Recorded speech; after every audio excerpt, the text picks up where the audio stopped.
साथियों, पिछले 2-3 दिनों से मेरी ऊर्जा कम होती जा रही है और कब तक बोल पाऊँ कुछ पता नहीं है। इसलिए सोचा कि आज मैं अपनी गुहार सीधे देश के प्रधानमंत्री श्री नरेंद्र मोदी जी से ही लगाऊं और आपसे विनती है कि इस वीडियो को उन तक पहुंचाएं शेयर करके। मेरे प्रिय प्रधानमंत्री श्री नरेंद्र मोदी जी, आज मेरे अनशन का यानी कि पानी और नमक पर ये 16वां दिन का अंत है और यहाँ पर मेरे साथ दिन में 1000 से 2000 लोग और रात में 100 से 300 लोग खुले आकाश में सोते हैं इस अनशन में। और तापमान अभी कोई -4 डिग्री है और रात में -10 से -15 तक चला जाता है। हम यहाँ पर आपकी सरकार से ये गुहार लगाने के लिए बैठे हैं कि वो अपने वचन अनुसार लद्दाख के पर्यावरण, लद्दाख के स्थानीय जनजातियों को संविधान के अनुच्छेद 6वें में संरक्षित करें।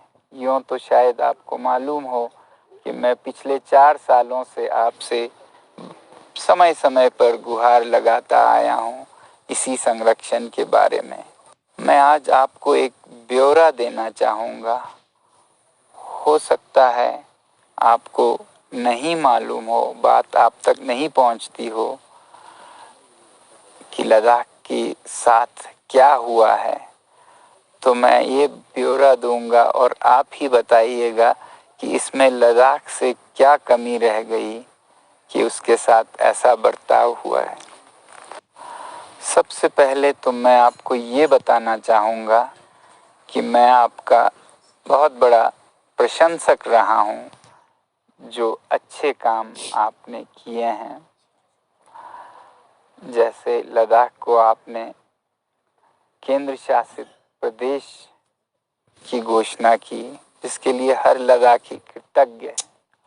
और दूसरा, एक पर्यावरण के विषय में काम करने वाले के तरह से कहूँगा कि आपके जो अच्छे काम है पर्यावरण के लिए वो बहुत ही अच्छे हैं। उनका मैं बहुत ही बड़ा प्रशंसक और समर्थक हूँ। यहाँ पर जन प्रदर्शन हो रहे हैं, विरोध हो रहे हैं, अनशन हो रहा है, मगर फिर भी हमने एक यहाँ बैनर लगाया है जो आपके अच्छे काम है। जैसे मुझे बहुत अच्छा लगता है आपका मिशन लाइफ, दुनिया के लोगों को सादगी भरा जीवन बिताने का जो आपने आह्वान किया है। जो अच्छे काम हैं उन्हें मैं कभी भी अच्छा ही कहूँगा। जो कमी रह जाए तो वो मैं कमी बताना चाहूँगा ताकि आप इससे भी अच्छा करें। तो मैं आपको ये ब्यौरा प्रस्तुत करना चाहता था जिससे कि आप समझें कैसा कहानी है लद्दाख की। साल 2019 में जब संसदीय चुनाव हुए तब आपके चुनावी घोषणा पत्र में आपके दल के सबसे पहले 3 बिंदुओं में था लद्दाख को 6वें शेड्यूल में संरक्षित करना। ये हमारी तो उम्मीद थी मगर आपके दल की वचन थी और इसी वचन के बल पर लद्दाख के लोगों ने भारी बहुमत से आपके सांसद को जिताया। मगर फिर अगले कुछ महीनों में इस पर कुछ नहीं हुआ और फिर उसके बाद तो इस वचन को याद दिलाना भी नाराजगी का एक कारण बनने लगा। तो लोग मायूस होते गए और 1-1.5 साल के बाद 2020 के अगस्त तक आते आते लोग इतने मायूस थे कि उन्होंने अगला चुनाव जो कि स्थानीय हिल काउंसिल के थे उसको बहिष्कार करने का फैसला किया। और आपके सरकार ने, गृह मंत्रालय ने हमारे नेताओं को एक सरकारी विमान विशेषता भेजकर उन्हें दिल्ली ले गए वार्तालाप के लिए। इतना ध्यान दिया गया जब लोगों ने चुनाव का बहिष्कार करने की बात की तो, और दिल्ली में उनसे विनती की गई कि ऐसा कदम ना उठाएं, हम आपका सारा मसला सुलझा देंगे। और हमारे नेताओं ने पूर्ण विश्वास किया और वापस चले आए। और वापस आकर लद्दाख के नेताओं ने समझौते के अनुसार भाजपा के प्रतिनिधियों को भारी बहुमत से स्थानीय काउंसिल के चुनाव में जिताया और उन्हीं की फिर सरकार भी बनी। ये भी फिर इसी वचन और आश्वासन पर हुआ कि लद्दाख को 6वें शेड्यूल में संरक्षित किया जाएगा। और इस चुनाव में तो पहला बिंदु घोषणा पत्र का, मैनिफेस्टो का यही था कि लद्दाख को संरक्षित किया जाएगा 6वें शेड्यूल में। मगर फिर चुनाव जीतने के बाद इस पर कोई पहल नहीं हुई, कोई बात नहीं हुई। उल्टे इसका, इस वचन का, इस घोषणा पत्र का याद दिलाने पर भी नेता नाराज होने लगे। इस तरह से 2021 और 22 में लगभग 5 मीटिंग्स हुए केंद्र सरकार के साथ, मगर नतीजा कुछ भी नहीं निकला। और फिर 2023 में फिर जाकर कोई 2 साल बाद 19 जून को एक मीटिंग हुई जिसमें ज़्यादा फैसला नहीं हुआ, बल्कि ये कि अगली मीटिंग दिसंबर के 4 को होगी। और जब दिसंबर के 4 को लद्दाख के नेता फिर दिल्ली गए, अब की मीटिंग्स में कोई जहाज नहीं भेजा गया, बल्कि टिकट तक नहीं दी गई, वो अपने खर्चे से गए। और फिर दिल्ली में 14 नेता यहाँ से जाते हैं अपना सारा समय देके, और मीटिंग में कहा जाता है आप अपनी मांगें लिखित में देंगे। अब मांगे तो लिखित में पहले से दी जा चुकी थी। अगर विस्तार चाहिए होता तो वो कह सकते थे विस्तार में लिखित लेके आइए, तो मीटिंग जल्दी चलता। मगर टालम टोल ऐसा कि मीटिंग में सिर्फ ये कहा गया कि आप लिखित में दीजिए। अब फिर उस पे हफ्तों बल्कि महीने बीत गए और फिर जनवरी में लिखित में दिया गया।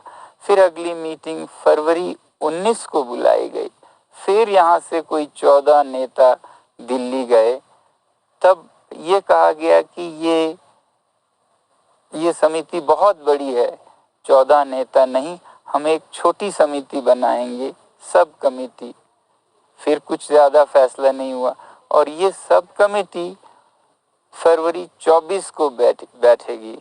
पहले लिखित में दीजिए, फिर समिति बड़ी है तो छोटी समिति 24 को बैठेगी। जब फरवरी 24 को हमारे नेता दिल्ली में बैठे रहे इन दिनों, जब फरवरी 24 को छोटी समिति बैठे तो भी कुछ खास निर्णय नहीं हुआ और कहा गया अगली बार हम लीगल एक्सपर्ट, न्याय विज्ञों को बुलाएंगे। तो हमारे नेता उम्मीद कर रहे थे कि अब फरवरी 27-28 को तो मीटिंग होगी, वो कब तक दिल्ली रहते। और वैसे भी चुनाव की घोषणा होने वाली थी जिससे कि आचार संहिता लागू हो जाएगी। मगर फिर भी अगली मीटिंग 27, 28, 29 को भी नहीं रखा गया, बल्कि और देर से मार्च 4 को रखा गया। और मार्च 4 के मीटिंग में अंततः साफ साफ ये कह दिया गया कि आपको हम न 6 शेड्यूल का संरक्षण दे सकते हैं और ना ही जो दूसरी मांग है लद्दाख में भी लोकतंत्र की बहाली हो, जैसे जम्मू कश्मीर में हो रहा है। इस समय लद्दाख में कोई लोकतांत्रिक मंच नहीं है, ये सीधे अधिकारियों द्वारा चलाया जाता है, उपराज्यपाल के द्वारा, तो वो भी नहीं देंगे। और यहीं मीटिंग्स खत्म हो गए जब उन्होंने ये साफ साफ कर दिया। तो आप ही बताइए हम क्या कर सकते थे। हमारे पास एक ही रास्ता था, आंदोलन का। और इसीलिए मार्च 4 के बाद मार्च 6 से हम यहाँ पर अनशन पर हैं, भूखे हैं, -15 के ठंड में हैं, ताकि आप तक ये आवाज़ पहुँच पाए। और हमारी उम्मीद अभी भी है आप ये सुनेंगे और इस पर फैसला करेंगे। बहुत बहुत धन्यवाद। नमस्कार।